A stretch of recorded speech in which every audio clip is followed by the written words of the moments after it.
Una sa lahat,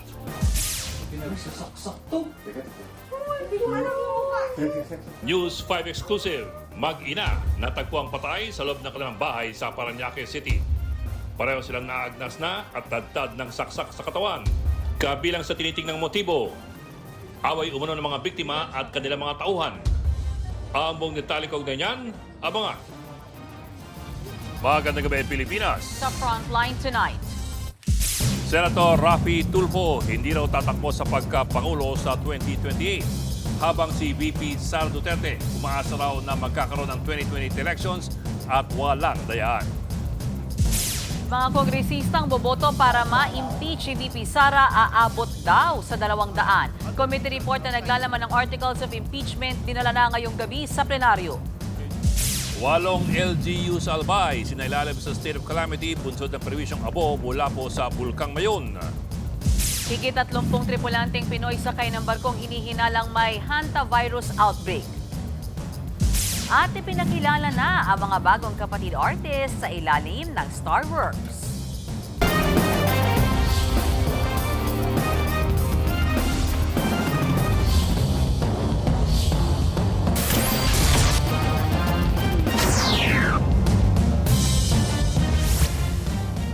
Sigurado raw si Senator Raffy Tulfo na hindi siya tatakbo sa pagkapangulo. Yan ay kahit patabla sila ni VP Sara Duterte sa isang election survey kung dalawa lamang silang maglalaban. Si VP Sara naman umaasa raw na tuloy ang 2028 elections at walang mangyayaring dayaan. Habang si Senator Risa Hontiveros na medyo mababa sa surveys ngayon, sinabing hindi pa raw tapos ang laban. Narito ang aking report. Final answer. What if mas makakapaglingkod kayo as president? Pwede na ako maglingkod as senator, di ba? Pareho lang naman yun, lingkod bayan tayo. So, yun yun. Mas maraming authority sa yung presidente. Mas maraming sakit sa ulo. O, di ba? Yan ang diretsahang sagot ni Senator Raffy Tulfo sa aking mga tanong tungkol sa paglutang ng Presidential Preference Survey ng Pulse Asia, kung saan tabla sa 46% silang dalawa ni Vice President Sara Duterte. Yan ay kung one-on-one ang laban sa pagitan ni VP Sara at Senator Tulfo. Kung ihimayin ang mga numero, may kitang tabla rin ang dalawa sa Metro Manila, pero kapansin-pansing malaki ang hatak ni Tulfo sa Balance Luzon, habang mas malakas si VP Sara sa Visayas at Mindanao. Even if mataas ang number nyo sa survey, that will not change your mind, sir? No. Bakit po? Bakit, sir?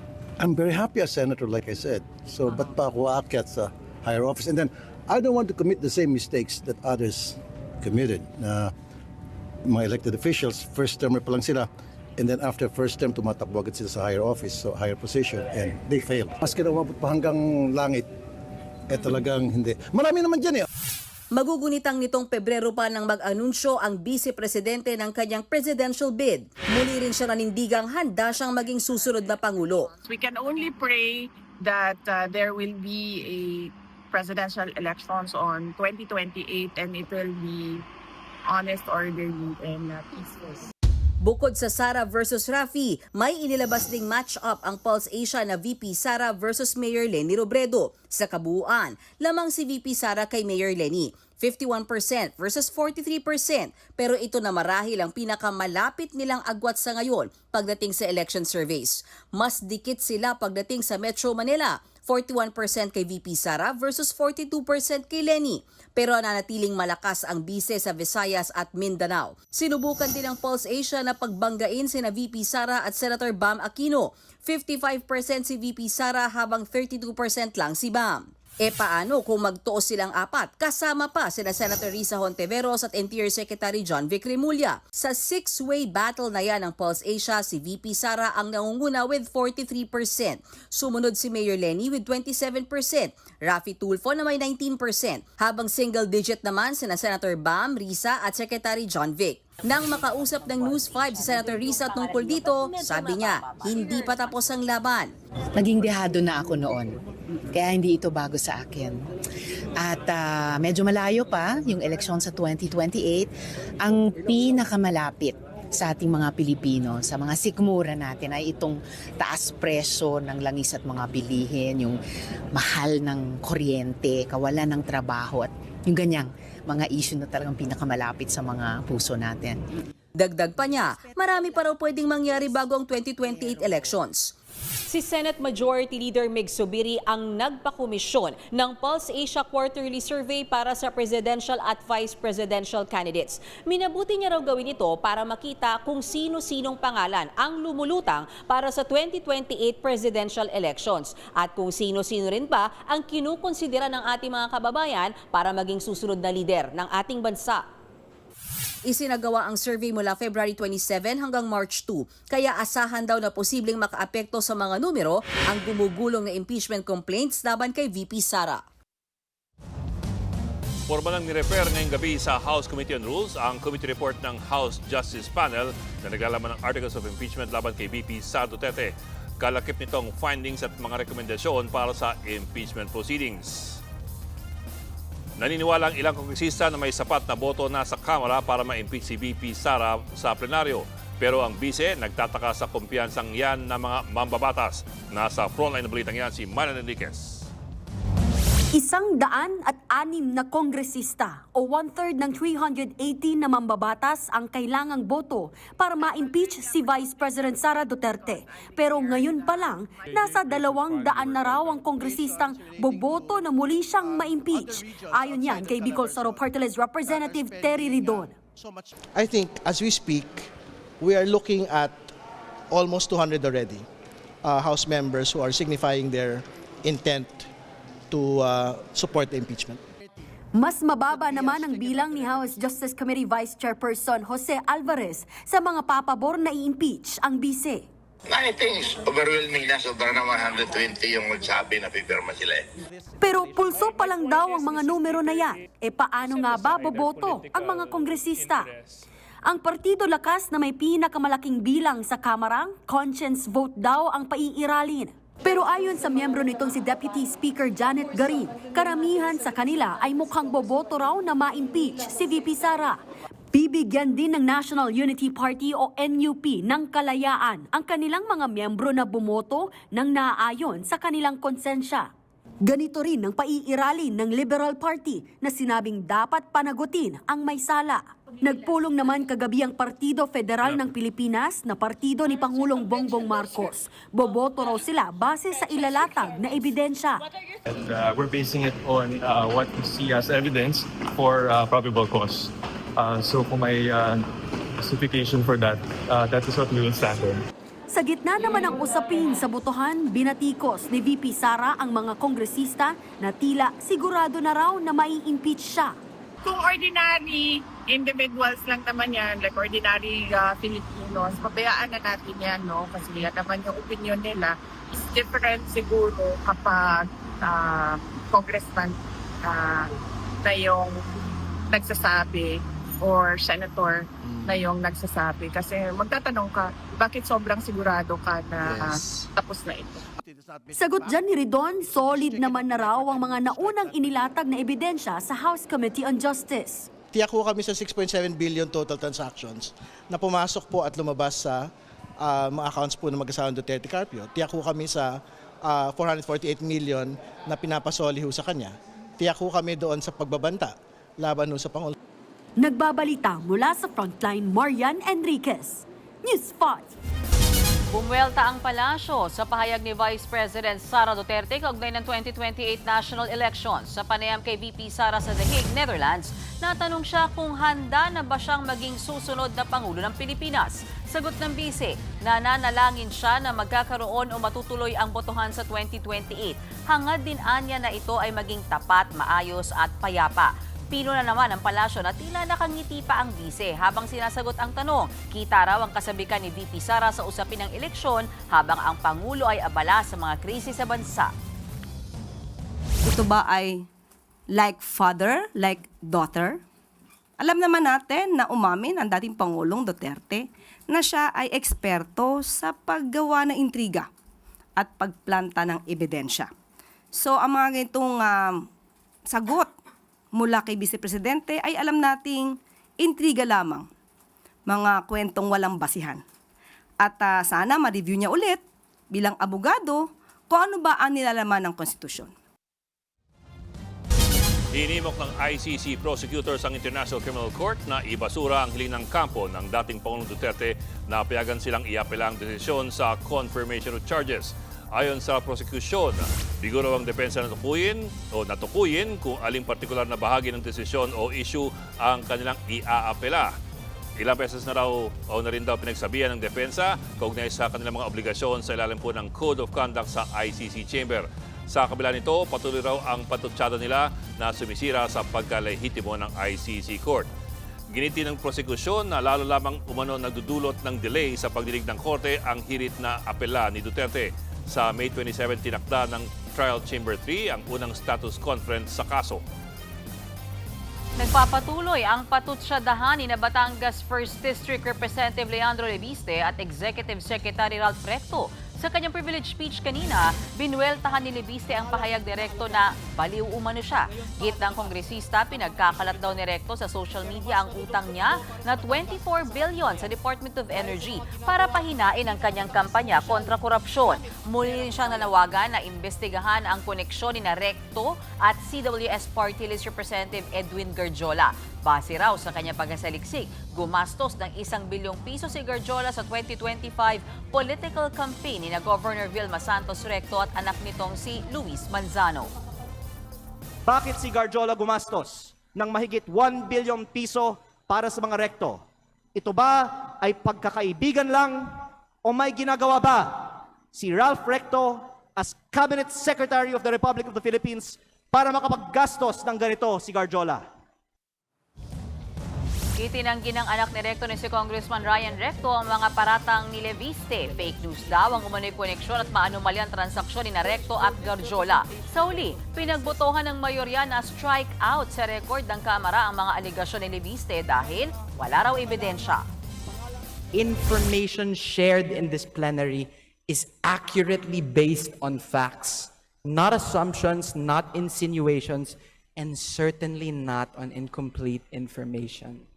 Hindi po dapat ginagamit ang plenaryong ito upang lahat ng mga haka-haka. Mga kapatid, kaya pa ba ng mga bulsa sumipa sa 3-year high ang inflation o yung bilis ng pagtaas ng presyo ng mga bilihin at serbisyo ngayong Abril? Ayon sa Philippine Statistics Authority, 7.2% ang naitalang inflation ngayong buwan. Mas mataas po yan noong Marso at kumpara noong nakaraang taon ng Abril. Ito rin ang pinakamataas na inflation simula noong March 2023. Ayon sa PSA, pagkain ang pinaka-nakaambag sa pagbilis ng inflation. Sumunod ang nagtaas na presyo ng langis. Kasabay po niyan, bumaba sa 73 centavos ang purchasing power ng piso ngayong buwan. Nasa 75 centavos ang purchasing power nito noong Marso. Ito na po ang pinakamababa sa loob ng 8 taon. Ibig sabihin, nasa 73 pesos na lamang ang halaga ng 100 pesos mo ngayon kumpara po noong 2018. Isinailalim na sa state of calamity ang 8 lungsod at bayan sa Albay kasunod ng pag-aalboroto ng Bulkang Mayon. Kabilang narito ang mga lungsod ng Legazpi, Ligao at Tabaco. Pati na rin ang mga bayan ng Kamalig, Malilipot, Santo Domingo, Daraga at Ginubatan. Naglabas din ng travel advisory ang Department of Tourism para sa mga turista at biyahero sa Albay.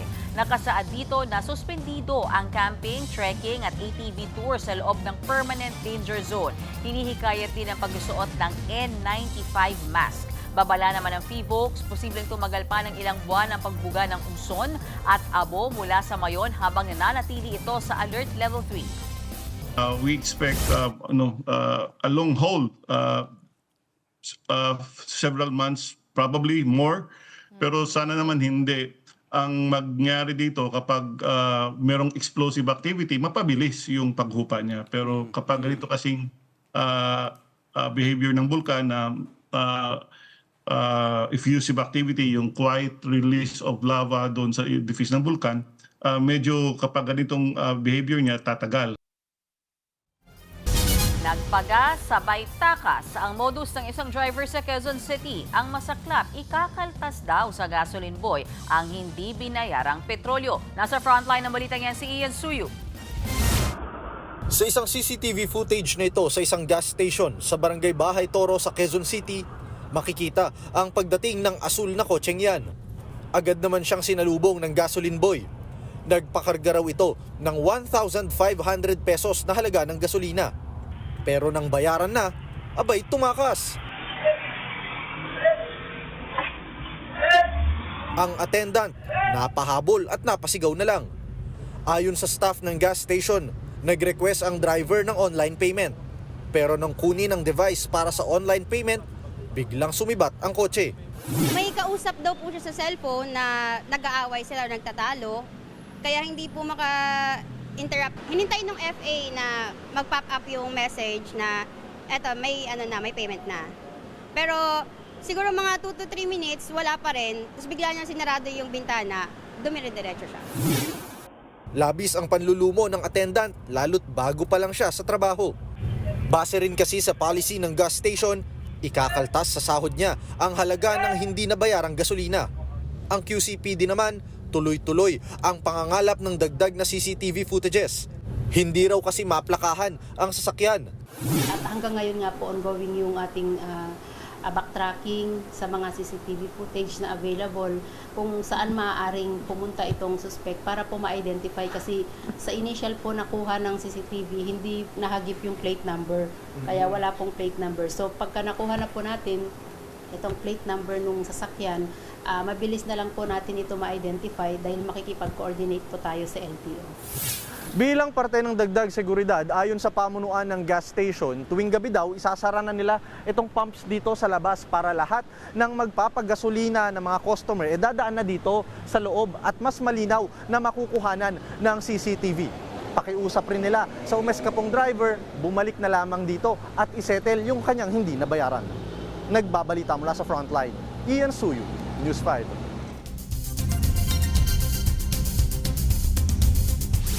38 Pilipinong crew ng isang cruise ship ang stranded ngayon sa gitna po ng dagat.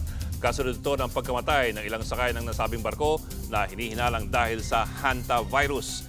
May higit 140 sakay ang MV Hondius kung saan pinakamarami ang mga Pilipinong crew. Sa huling abiso ng ating Department of Health, wala pa naman sa mga Pilipino ang may sintomas o tinamaan ng virus. Sa huling bilang, 3 pasero na ang nasawi habang isa pa ang kumpirmado tinamaan ng hantavirus, habang 5 ang symptomatic or suspected cases. Stranded ngayon ang barko sa Cape Verde sa Africa. Galing ng Argentina ang MV Hondius at hinihinalang doon galing ang paserong nagdala ng virus sa barko. Ang hantavirus ay isang nakamamatay na virus mula po sa daga. 4 ang pwedeng paraan paano ito makuha.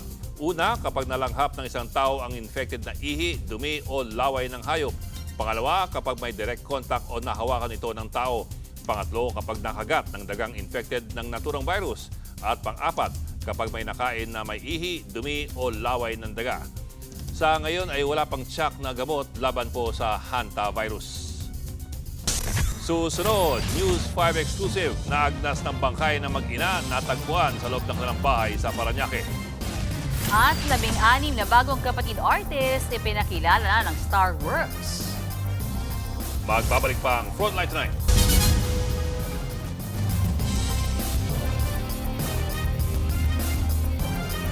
Mga kapatid, Ed Lingaw po, maging maalam at may pakialam sa mga napapanahong balita sa ating bansa.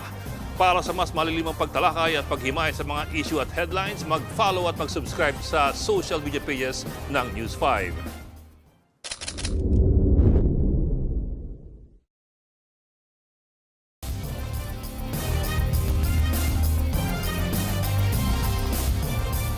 Naagnas na ang bangkay ng mag-ina na natagpuan sa loob ng kanilang bahay sa Parañaque. Tad-tad ng saksak ang mga umaalingaso na bangkay.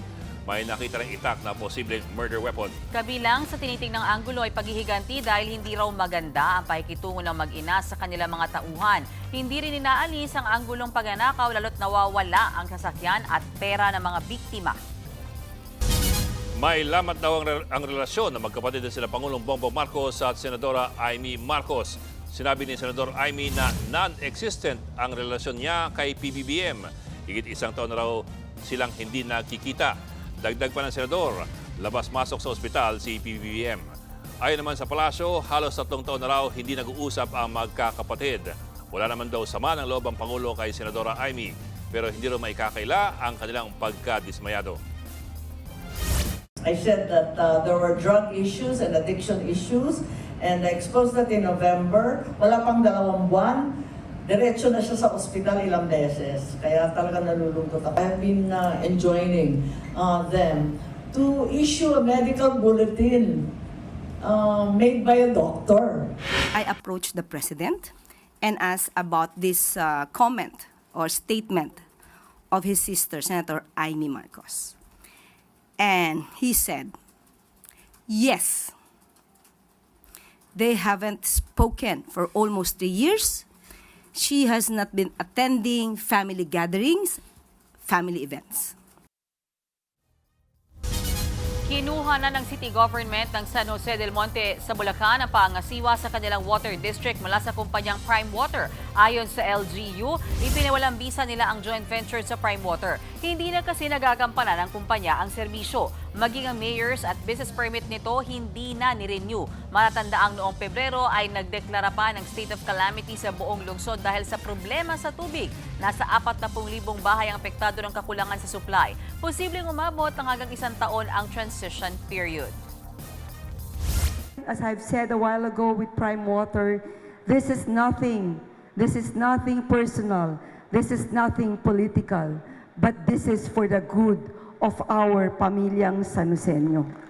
Kung meron pong plano na pagsasampa ng kaso mula sa Water District, hindi po namin alam.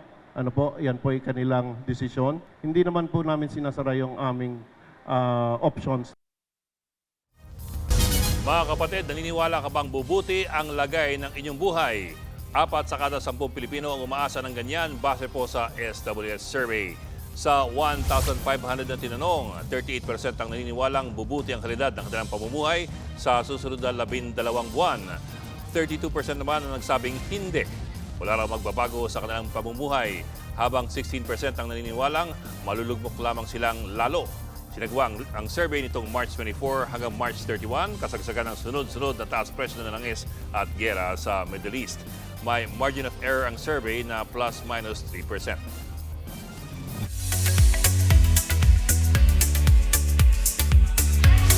Showbiz Tonight na tayo. Ipinakilala na ang first block ng artists ng Starworks. Ito ang rebranded talent and management ng Kapatid Network.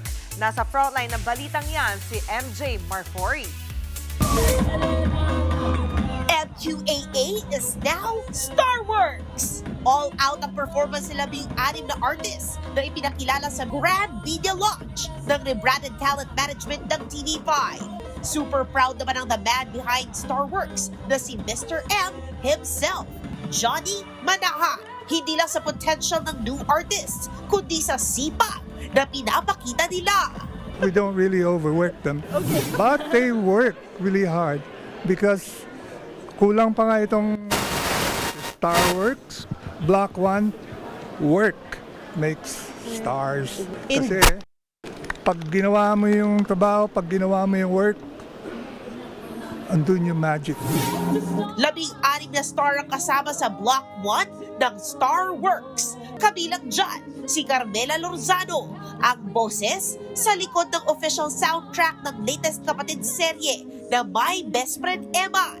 Well, marami po kaming training na parang ginampanan. I'm proud na nakikita ko na ganito kami and I'm very proud sa naging outcome namin and we will continue to work hard po. And from today's launch, magiging busy na agad ang Starworks artists. Bukas po will be in Good Morning Kapatid and also on Friday and also on Saturday will be on Vibe. So I hope you can watch out. Assurance naman ng top management ng TV5, Media Quest at Starworks. Umpisa pa lang ito ng mga pasabog ng Kapatid Network.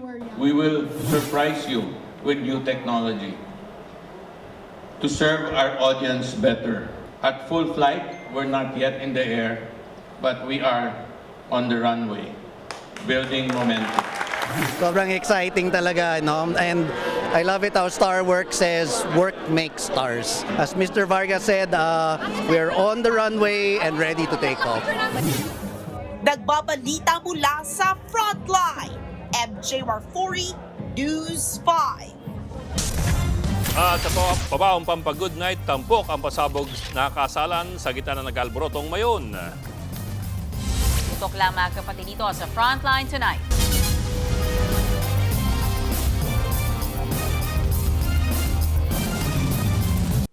Mga kapatid, Mean Los Baños po, huwag magpahuli sa mga balita at impormasyong dapat ninyong malaman.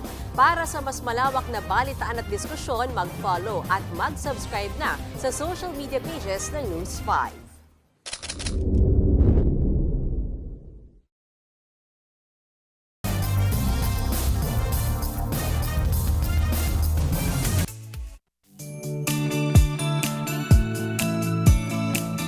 At para man sa ating pabaong pampagood night, pasabog na kasal as in literal. Dahil sa Albay, merong ash fall at meron ding mga tuluyang na fall. Tinuloy ng couple ang kanilang I-do kahit nag-aalboroto ang Bulkang Mayon. Imbes sa fireworks, makapal na abo ang naging Instagram-worthy backdrop ng newlyweds. Ayon sa uploader, kuha yan sa reception sa bayan ng Kamalig. At bago ang aesthetic na photoshoot, ikinasal muna sila sa Albay Cathedral. Good news dahil ligtas naman ang lahat. FYI lang mga kapatid na natili sa Alert Level 3 ang Mayon Volcano. Sa kabila niyan, hindi lang abo kundi pati love is in the air. Delikado pero ang ganda, no? Yung barong kaya niya puti dati? Ano no? Yung barong kaya niya puti dati. Grabe naman. Yung mga no, yung mga picture na hindi mo pwedeng gayahin kahit parehas na. Yes, No? Grabe yes. yung back. Actually kasi sir, pag may formula na yung mga picture sa mga kasal eh. Ito, sige, paano mo gagayahin yung gano'n? Saka tikaw na pati yung same day edit. Diba? Oo, may formula Yan, na. diba yan? Diba yung may ganyan? Para kang lumalabas mo sa lupa eh. Parang takot ako sa lumalabas sa lupa. Adam at Eve ba Kita mo na yun? yung picture. Okay. Hindi, Grand entrance. I'm sure nakita mo rin. Pinakita ko kay Sir Ed kanina. Di ba yung sa Taal Volcano nung Yes. meron din kinasal, Yes. tas kuhang-kuha rin yung unforgettable talaga. Very risky, but you know. Katakot. Sa bagay. Once in a lifetime. Na Overtime sumabay tayo? yung... Sumabay, oo, totoo, di ba? Yun na yun eh. Sumabay. Di pa tayo overtime matay? Overtime na. Ayan. Si Martina kanina pa. Sige. Yan pong 30 minuto. Paghimayan malagang headlines. Balitaan at diskusyon para sa paghubog ng matalinong opinion. Gawin yung kapatid sa Baltaan sa Public Service. Ako po si Mean Los Baños Oroseo. Ako na po si Ed Lingao, walang iwanan. Frontline Connect.